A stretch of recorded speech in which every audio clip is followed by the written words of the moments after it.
৩৬০ আউলিয়ার ভূমি সিলেটকে আধ্যাত্মিক নগরী বলা হয়ে থাকে। এই অঞ্চলে রয়েছে তাদের অসংখ্য স্মৃতি বিজড়িত স্থাপনা আর ঐতিহাসিক নানান নিদর্শন। এমনই এক নিদর্শন যা সিলেটবাসীর অনেকের কাছে এখনও অজানা। সিলেট নগরের নায়রপুল পয়েন্টের পাশে প্রায় ৭০০ বছর ধরে ঐতিহ্যের স্মারক হিসেবে দাঁড়িয়ে আছে মুসলমানদের ধর্মীয় স্থাপনা, এক ইটের মসজিদ। সিলেট বিজয়ের পর নগরীর নায়রপুর পয়েন্টে ইবাদত বন্দিগির জন্য এক ইটের মসজিদ নির্মাণ করেন হযরত শাহজালাল রাদিয়াল্লাহু তাআলা আনহু। ৭০০ বছরের পুরনো হলেও এই মসজিদ কিংবা এই মসজিদের সম্পর্কে নেই তেমন কোনো ধারণা সিলেটবাসীর।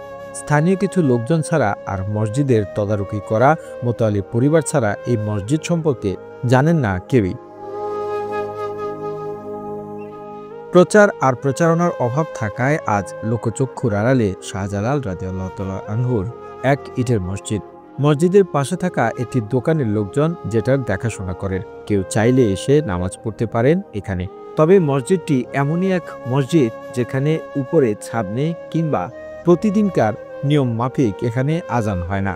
নামাজ পড়ার পরে যখন যে এখানে জায়গা না বিশাল একজন কি দরকার প্রথম নামাজ তারপরে ওখানে বিশাল জায়গা হয়েছে এখানে হয়েছে এখন এখানেও জায়গা হইতে না করে ওখানে একদিন নামাজ পড়ছেন নামাজ পড়ার কারণে এখন মাত্র দিচ্ছেন আমি জানি। বাপদাদারা একসময় দেখাশোনা করতেন, এখন নিজেই যতটুকু সম্ভব দেখাশোনা করেন মোহাম্মদ খালেদ উদ্দিন। বাবা মার যাওয়ার পর চাচা এবং তিনি নিজেই এখানকার দায়িত্ব সামলাচ্ছেন। সরকারের নজর কিংবা সহযোগিতা পেলে ছাদ দিয়ে পূর্ণাঙ্গভাবে এটি তৈরির পরিকল্পনা জানান মোতাল্লি পরিবারের লোকজন। সরজা শাহজালাল যে সময় সিলেট আগমন করছিলা সবেও জানি আমরা, তাই এই যে সুরমা নদীর জায়নামাজ দিয়া পাড়ি দিছে।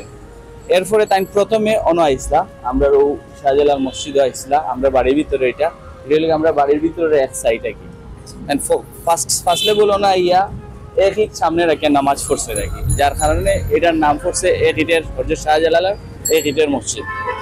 শাহজালাল সাহেব যে সময় সিলেট আইসলা এখানে আওয়ার পরে যে সম্ভবত জোহর বা আসরের নামাজ পড়ছেন, আমি যতটুকু আমার ধারণা আর কি, মানে দিনে পড়ছেন নামাজ, যার কারণে এটার এইরকম রয়ে গেছে আর কি, এটা স্মৃতিস্বরূপ হিসাবে। ঐতিহাসিক স্মৃতি বিজড়িত মসজিদের ঐতিহ্য রক্ষা করে সংস্কার করা হলে এখানে মুসল্লি যেমন বাড়বে তেমনি দর্শনার্থীরাও জানতে পারবে ইসলামী ঐতিহ্য, এমনটাই জানিয়েছেন সংশ্লিষ্টরা।